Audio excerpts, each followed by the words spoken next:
Welcome to the Danny Clinkscale Reasonably Irreverent podcast. Insightful and witty commentary, probing interviews, and detours from the beaten path. Welcome to Arts and Lifestyle Wednesday, presented by Cinematic Visions, and another edition of Danny and Tim's Music Scene. It's the last one before the holidays, so a little bit of a holiday present for you as we talk about a wide variety of things, as we always do from the music scene, and it certainly is an eclectic bunch this time around, and really some great stuff to talk about. We move all the way from talking about places where you see music now that once were designed for elaborate viewing of movies from the teens and 20s in theaters like the Midland, the Beacon Theater in New York, the Chicago Theater. They built them by the hundreds and hundreds, but some of the biggest ones in the biggest cities were so ornate, and the design was so intricate, and the ceilings were so well done, and all the kinds of things, chandeliers, everything else, and it was meant to go and watch the movies. And they ranged all the way from smaller towns where hundreds of people would gather to over 5,000 in one particular venue. And they're some of the great places around America and the world that we go and watch live music now, or will soon again, and did in the past. And we hope to get back to that soon. Also, yesterday, the Americana Music Awards were named, and we'll dive into some of the great artists who were honored there, both past or just passed, as in P-A-S-S-E-D.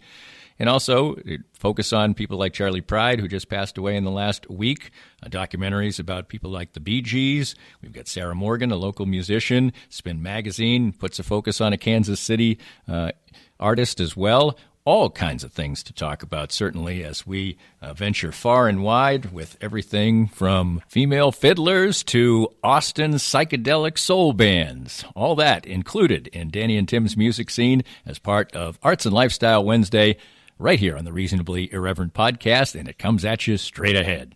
Cinematic Visions has been an affordable solution for professional media production in Kansas City since 2003, offering award-winning video production and creation, as well as a wide array of digital and social media management services. From planning, scripting, filming, editing, and post-production, to delivering your product to a watching world, Cinematic Visions will provide professional and affordable services for you and your business with the necessary return on investment to make it all worthwhile. Cinematic Visions' goal is to unlock the power of storytelling through video and a strong online presence for your company. Beyond the numbers, they want to inspire and evoke your clients to feel and act.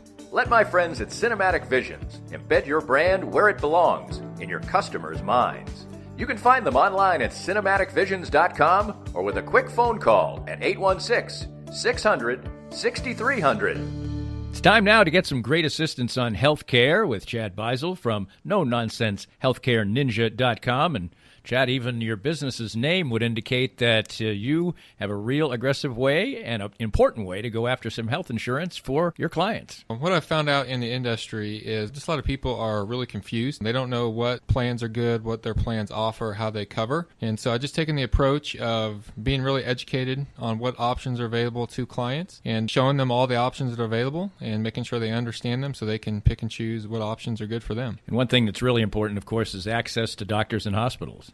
Absolutely. That's becoming a big issue for a lot of people. Some of the plans out there are going to restrict those clients to where they can and cannot go. So if you live just outside the Kansas City metro, some of the counties outside, you may not be able to go to some of the hospitals up here in the Kansas City area. So making sure that you have a plan that's got doctors and hospitals and places you want to go is really, really important today. Learn more by visiting no-nonsense-healthcareninja.com and let Chad help you. I'm here with Joe Spiker, owner of Easton Roofing, and boy, we had to negotiate a million things in 2020, but Easton Roofing navigated them all. As 2021 rolls out, what should we expect this coming storm season? Well, Danny, it'll be the same thing as it is every year. The storms come, and you've got the guys out knocking on doors offering quote-unquote free inspections. Be wary as a homeowner. If somebody's knocking on your door, they probably need the work, and if they need the work that bad, they may be willing to do something untoward to get it. So if somebody knocks on your door, says they want to give you a free inspection, just tell them have a great day and give us a call. We'll come out for free and give you a good, honest opinion as to whether or not you need to do anything at all with your roof. And what's the best way to get in touch with Easton Roofing? You can always find us online at eastonroofing.com or give us a call at 913-257-5426. Easton Roofing. Integrity matters. I'm here with Tim Emerson, the owner of Emerson & Company. And Tim, give us an idea of the range of services that you provide from Emerson & Company. At Emerson & Company, we do credit card processing, payroll services. We do bookkeeping, merchant accounts like point-of-sale systems. What would you say differentiates you from other companies in the field, and what makes you special? I think what makes us unique is that we're a small local business making regional decisions on companies. We create a profile for the business and then put it out to our different vendors in a very competitive environment and tailor those needs to the specific business, which usually ends up in a great fit or great result for the company. And, of course, the idea is to save money, right? Save money, and actually sometimes I'm surprised where actually a solution that may cost a little bit more ultimately does save money, but we're not conditioned to think like that sometimes. Emerson & Company. Check them out at emerson-co.com or call them at 816-360-9092. If you'd like to join these and other great sponsors and market your business to a growing and engaged audience, contact us at danny@dannyclinkscale.com. Look forward to hearing from you. Tim, we've been doing this podcast COVID style for well on close to a year now, and we hope that maybe it is about a year when we're going to actually be able to get back together and be face-to-face and talk about music. But music certainly is a fountain of things to talk about, and I don't even know if we'll get to all the things that we discussed for pre-recording here. A lot of things to talk about, but I'll start off with a documentary I saw last night. It was on PBS, but it's a 2019 documentary. I'm sure you can get it in all of the regular places that documentaries are, and it's called Going Attractions, the definitive story of the movie palace, which may sound like a strange thing to say in a music podcast, but these were these elaborate, beautiful movie theaters that were built in the teens and 20s, pre-Depression, as a way to make movie-going an incredible experience, not just for the movie itself and what its attachment to the music industry is the fact that many of these didn't survive, but many of the ones that did now are basically music venues. They don't show movies in them anymore, and they are places like the Beacon Theater in New York, the Chicago Theater in Chicago, the Midland Theater, on and on and on, and they are really some of the most beautiful places that we watch music now, and thanks to the fact that there was a lot of money around and people wanted to do elaborate things in the teens and 20s, we have these great places and great venues to see our bands and shows. Right. I can't think of anyone, any artist or band who didn't step into the Midland Theater or the Uptown Theater and just remark about how marvelous it was to stand on stage and look out and just see what a spectacle architecturally the theaters are or were. And it just adds to the enjoyment of seeing shows at those places. And the other thing is those places were built for acoustics. So, I remember talking to a sound engineer going, the mistake a lot of people make in these rooms is like, they don't need a lot of amplification because when they were built with sound in mind. And a lot of times over exuberant sound guy person can muddy up the sound because he forgets he's not in one of these, a regular modern day theater. And but yeah, because those are two of my favorite places to see shows in town. The indoor venues are the Midland and the Uptown. No question about it. And it is remarkable in watching this documentary to think of the fact that, these were built for 2, 3. There was one that was over 5,000 people to watch movies. Mm-hmm. And what was another thing that was neat about it is the fact that back in these times, it was really sort of egalitarian. It was really inexpensive to go, so there'd be rich people there, there'd be poor people there, all mingling, dressed up, and going out to the theater. Kind of a cool bit of history that we get to share now, and see all of the elaborate painting and roof and decor and all that kind of stuff that's just amazing. And probably only a small percentage of these part of the documentary shows the wrecking ball going to many of these because the Depression came, and of course these were in valuable areas and so on and so forth. But really fascinating and a great contribution to our music scene. Yeah, I'll have to check that out. The balconies, especially at the Midland, I've sat at shows in those, it's kind of a little extra special. You do feel separated from the rest of the crowd, but it is probably where, when John Lennon famously said, "Rattle your jewelry," where most of those people were sitting, it was the upper class that can make you feel a little bit like that. But yeah, there's so much character in those rooms. It's a real pleasure to be in there. Let's move on to another topic. Yesterday, the Americana Music Awards were announced. They usually do a show and a ceremony, but of course COVID has mitigated that, so they just did a social media release, and some of the artists that we're learning about, that we've talked about on this particular broadcast, and the Song of the Year and Album of the Year was done by the Highwomen, which is the most amazing of things, a female country, basically, supergroup that bring together Brandi Carlile, Natalie Helmby, Maren Morris, Amanda Shires, and they sort of mopped the floor. Won 3 different awards, as a matter of fact, Album of the Year, Song of the Year, and as well as Act of the Year. So a duo or group of the year, I guess, was the other one. And I know you're a big fan of Brandi Carlile, and this is their song "Crowded Table," which I had never heard, and I listened to and I loved. Really great to see more empowerment of women, as we've talked about often on this broadcast. It's almost like they wrote that song anticipating COVID and the pandemic, because it's yearning to have everyone gathered around a table and dining together and drinking wine together. And it's a special song, and it was before. It was made even more pertinent by what we're going through now. But yeah, that's it's, for one thing, it was great to see women get noticed and appreciated. Maren Morris is a pretty big, one of the very, very few women who's a star in contemporary country music. She doesn't really do what you hear on country radio. She's a little bit of an outlier, but I really admire her and appreciate her, because she's kind of outspoken, and she's made it clear that she wants more company of women on the charts with her music. But it's also this whole argument with Sturgill Simpson and Jason Isbell barking at the CMAs, and I kind of feel like, well, this is the award show that we who don't care about the CMAs, this is the one we go to. This is the music we like. We want something we think qualifies as country music, but to me, I'm not even sure how to define it. It's folk, it's country, it's a little bit of rock. But that's where I think we find our favorite songwriters, and they inevitably every year award and reward the people that I listen to, and so I'm glad they were able to get something done this year. And I know you told me there was something.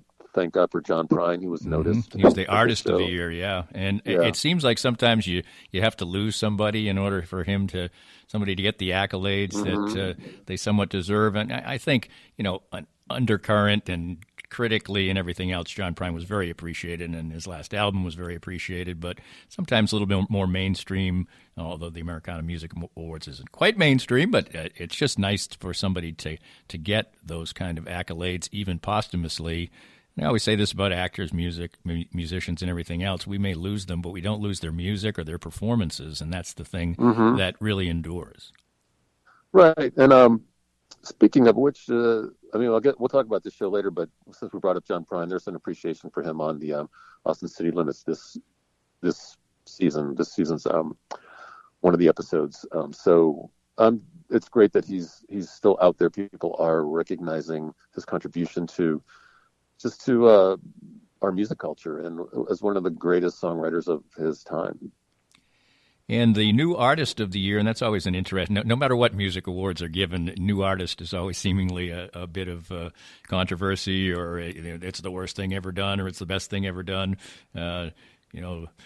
The famous Starland vocal band beats Aerosmith in the Grammys one time that happened. But this year for the Americana Awards, it was the Black Pumas, the Austin psychedelic soul group, and I was able to dip into a little. I was somewhat familiar with them, but today's awards made me sort of dig in a little bit. That's a cool group. Right. I I mean, the whole new artist thing, especially in the Grammys, it's ridiculous. I remember Shelby Lynn won like back in the early 2000s after she put out her like fifth record, so she got new artist of the year. But the Pumas, yeah, they're part of that. I guess it's Americana. I don't. That's such a wide, welcoming term. I don't. It doesn't really matter to me. Yes, I'm fine with them getting the award and the recognition. I like their music a lot, and there's like has been a scene going on down there with that kind of sort of retro feel to it. I've seen a few when I was going to South by. There were a few bands down there in Austin doing that kind of music, and I fall for it right away. And if you're into this type of thing, which I am, anybody picks up a fiddle and they start playing and they're really good, I will listen. And the instrumentalist of the year is a female, another indication of something we're talking about here. Brittany Haas won, and she's sort of a combination of someone who does newish music but has real roots in way back kind of music too. A very cool fiddler. Yeah, there's several of those women playing the violin, the fiddle, and there's kind of a tradition of that. So I'll have to check her out. I've heard of her. I haven't listened to her music, but that's kind of what these award shows can be. A place for discovery of people you haven't heard of or heard. Yeah, and in another place for people to go to discover some new songs or new artists and things like that, which I did today as well, is NPR put out their top 30 most played public radio songs, and if you Google for that, you'll find some really cool stuff. And that's really kind of a quick capsule way. We get these things at the end of the year for people to maybe play that song and say, boy, I really like that band, or I hadn't heard of them, or I want to revisit them. So that's a cool thing. And that's something that's fun that we get here towards the end of the year, these top 30 lists. And I think especially because it's public radio, because it's NPR, and a few of the blurbs were written by somebody from 90.9 The Bridge. So really very interesting article to go down, and they have the videos of the songs there, and that's a great entree for people. People are saying, oh, where am I going to find new music? Where am I going to expand my horizons? That's the kind of way you can do that. Right, and since you brought up The Bridge, where you can hear me every Thursday morning at around 8:45. Yes.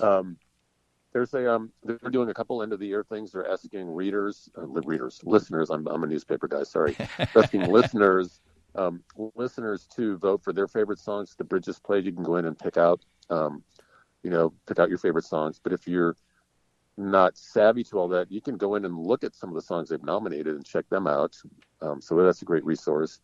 And then staff members, me included, will submit our list of like 15 or 10 favorite music moments of 2020. So that'll be coming up on their website before the year's over. So yeah, there's a lot of year-end lists. There's so much music out now.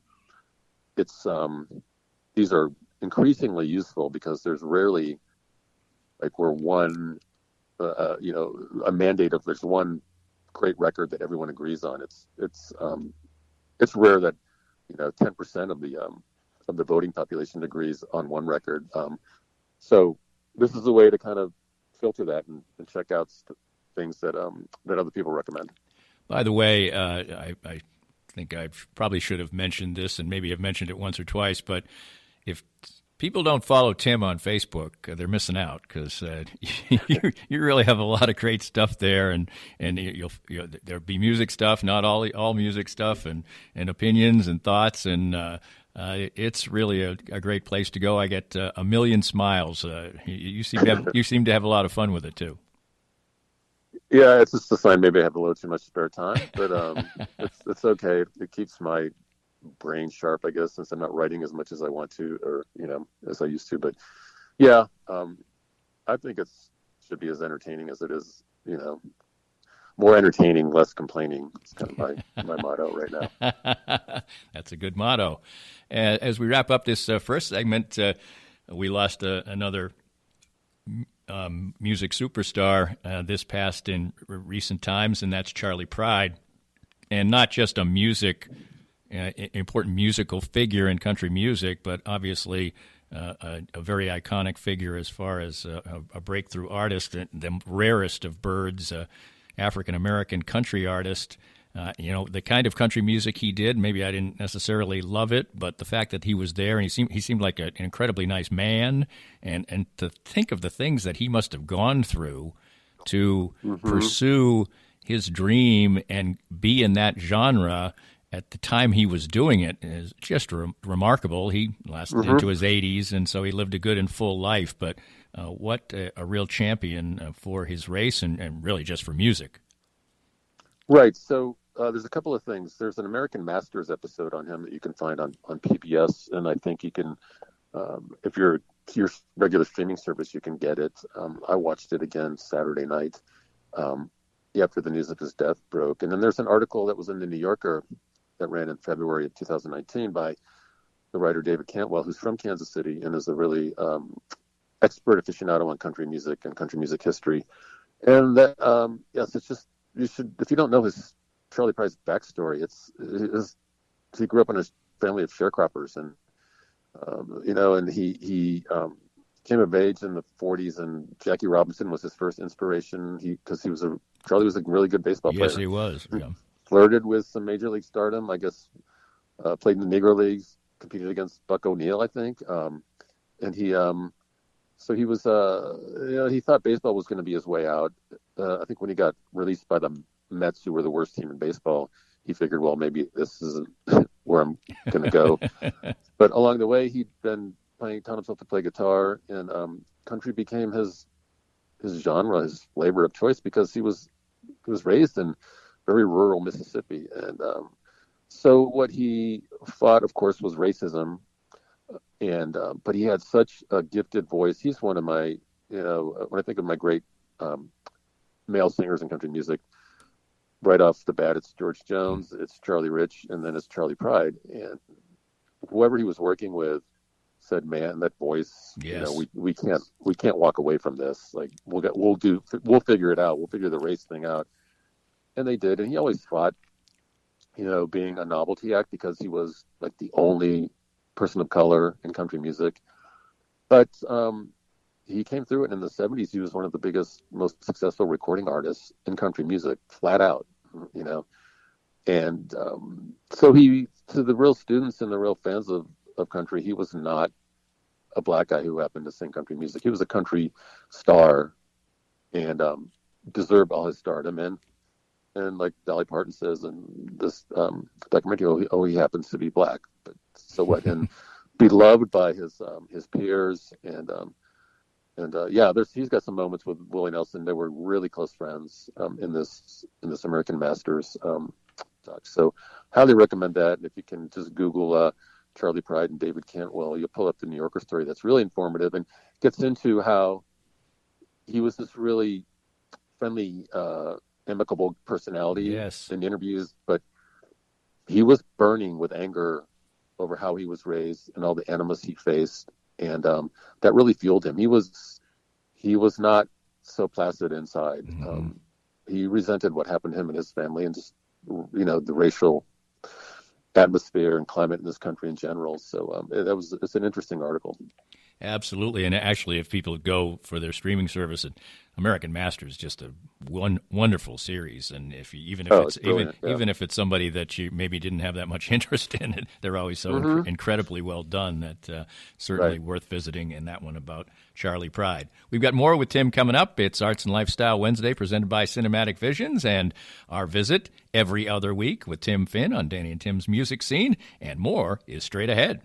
More of Danny's Reasonably Irreverent podcast after this. It's time to visit once again with Dr. Brad Woodle of Advanced Sports and Family Chiropractic and Acupuncture. And Dr. Brad, your group has reached a significant milestone in receiving a prestigious award. Danny, we've been honored for the 10th year in a row to receive the 5-Star Service Award from Integrity Doctors. And what this means is that all of our offices throughout Kansas City have made sure to give people excellent chiropractic and acupuncture care, be on time, and do a very complete and thorough job, and have great responses back from patients. I know firsthand because I was just treated, for instance, today by you. You have a wide range of fantastic services. Absolutely. Chiropractic, acupuncture, physiotherapies, rehab, anything that you need to keep you well in bones, muscles, joints, and nerves. And I can't say how much it's benefited me in the time I've coming here, upwards of 2 years. My back has improved 100%. And you can have that same kind of treatment too. For more information and your chance for a healthier way of life, visit asfca.com/Danny today. Hi, everybody. This is Matt Llewellyn from 23rd Street Brewery in Lawrence. I just want to thank everybody for supporting local restaurants during this time of uncertainty. 23rd Street Brewery is now open until this pandemic is over. And right now, more than anything, local restaurants need your help and support. Come on out and see us. 23rd Street Brewery is open now from 11:30 till 9 o'clock for dine-in and carry-out. Whatever we can do to help you out, maybe with your catering needs, too. I appreciate all the support, and thank you for continuing to shop local. Firsthand, I have enjoyed the benefits of the CBD products from Canaway. My back feels better and better these days, as a major part of my routine are the pain-relieving salve and the pure gold oil. And recently I had the pleasure of a treatment session using the Canaway CBD in conjunction with the Microlight 830 cold laser. The non-invasive treatment session worked wonders, and I could barely tell I was even being touched.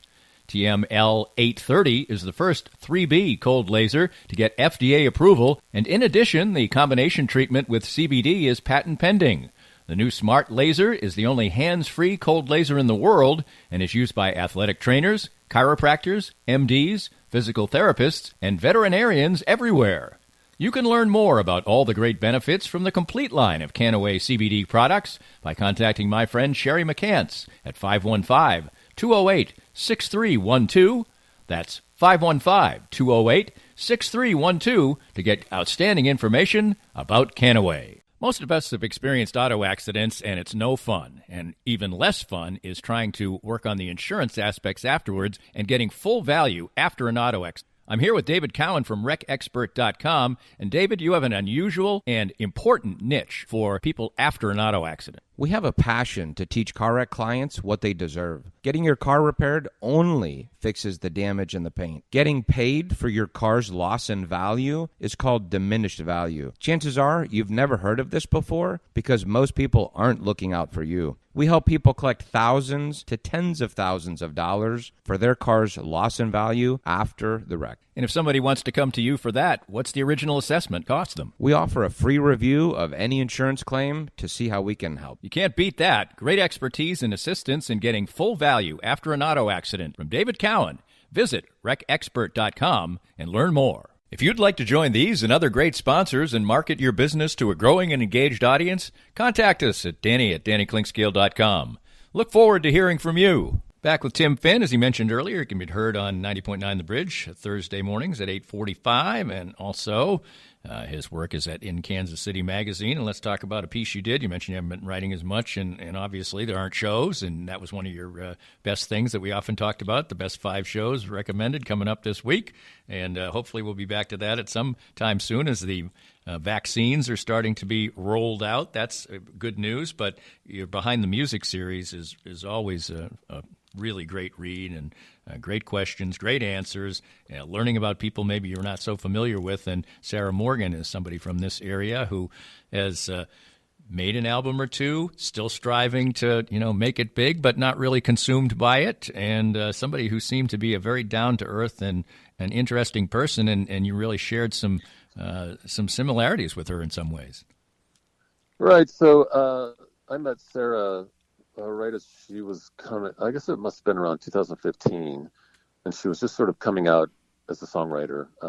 And she's a country songwriter in the truest, purest form of that word, because she was raised in rural Arkansas.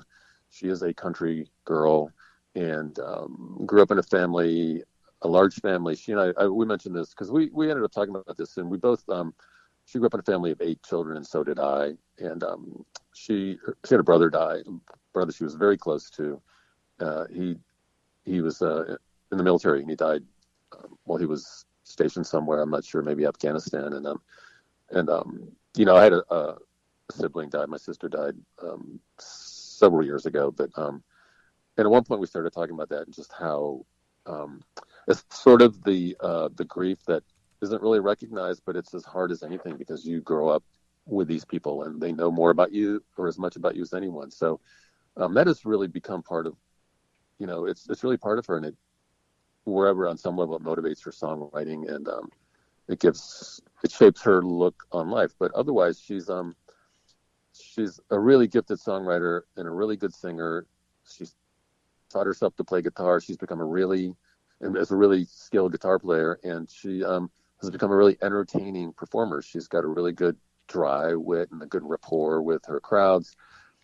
She plays with this guy, Carl Butler, who's a story in and of himself. He's an older, he's a minister, and he preaches, and anyway, he's another story. But she's put out some really good music, and she's gone to Nashville and released stuff, and she's been fighting what we were talking about before, just the call it whatever you want, the ceiling, the wall that women have to go through to try to get recognition.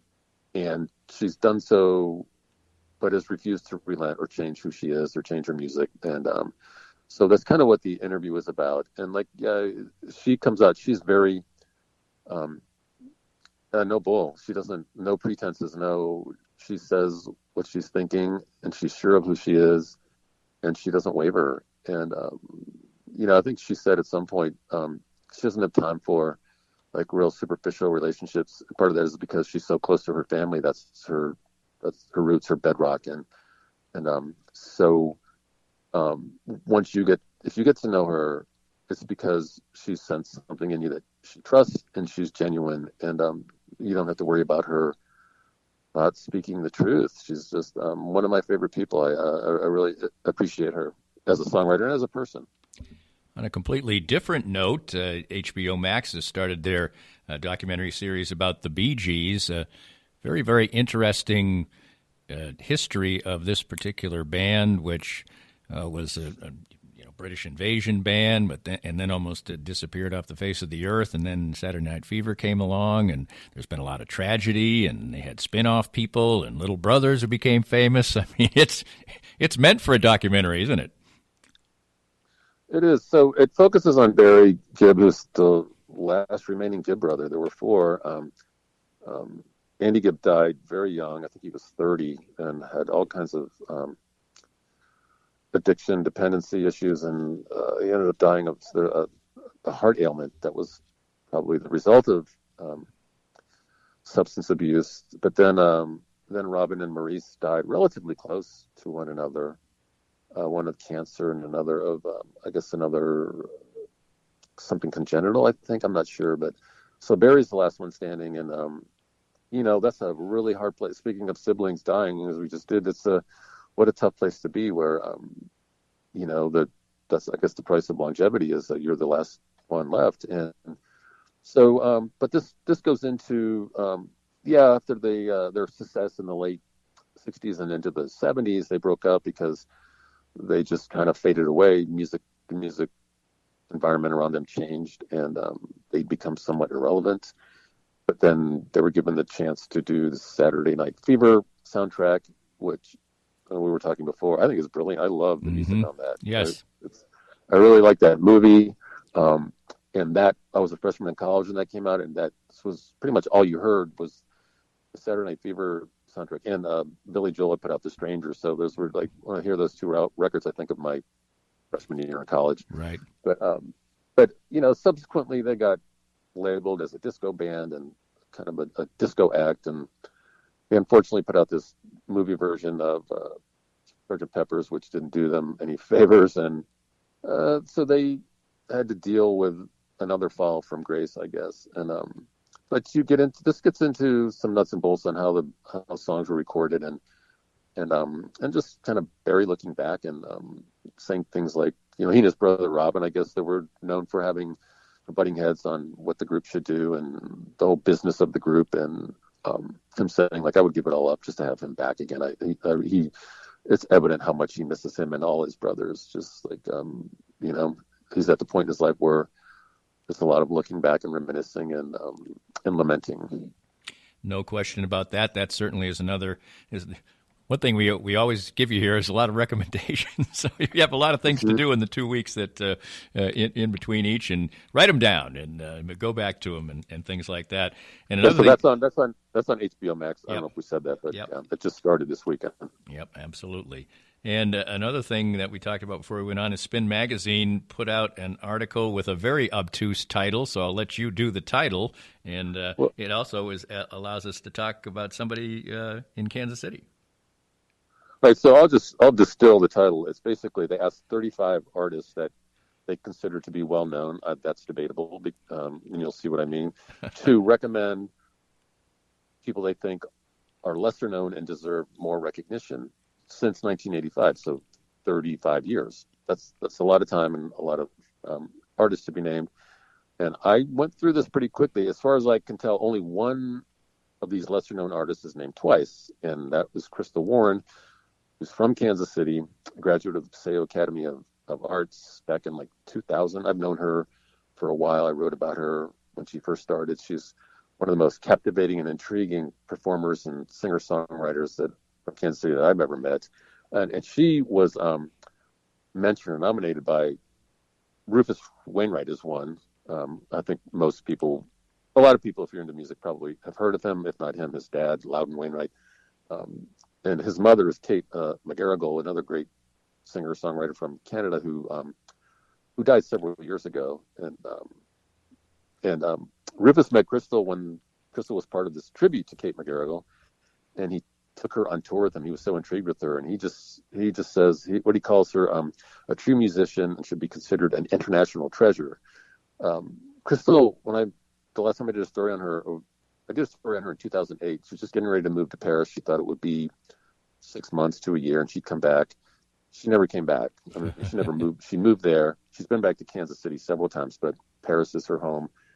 So she tours a lot, really made a name for herself over there in Europe and the UK. So, but the other person to nominate Krystle was Joan as Policewoman.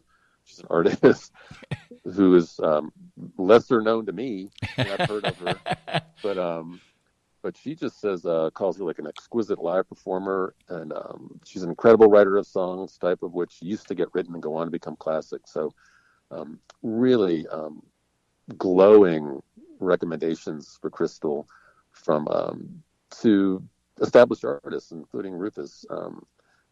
So yeah, look for her music. It's when she first came out, she was sort of compared to Joan Armatrading and maybe Tracy Chapman, which fair enough, but she's so much more than that. She's her own, in her own world, her own persona, her own flavor. And she's just got one of the best live performers ever, because she can do it with a guitar and her voice. And she's a really small, petite woman, but she's fierce. The strength and personality radiates off her. So it's Krystle with a Krystle Warren. So yeah, I highly recommend checking out her music if you haven't.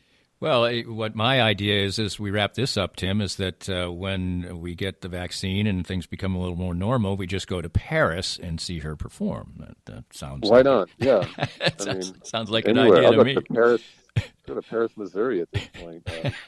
I mean, we just had our kitchen remodel, but I'm getting tired of it already. It's and it's becoming too cold to walk, so I'm starting to feel a little closed in. Yeah. All right. Well, Tim, we wish you the best, and the next time we get together will be after the holiday, so you have a fantastic holiday, and maybe 2021 will be a musical year where we can actually get into venues and see some of these movie palaces that we like to enjoy. Right. Should be great. Maybe we'll have tours to talk about. Who knows? This podcast was made possible by our great sponsors like Easton Roofing, the presenting sponsor of Kansas City Profiles at the Danny Kling Scale Reasonably Irreverent podcast. Easton Roofing, where integrity matters. We hope you enjoyed the latest Danny Kling Scale Reasonably Irreverent podcast. Come back soon for something fresh and new.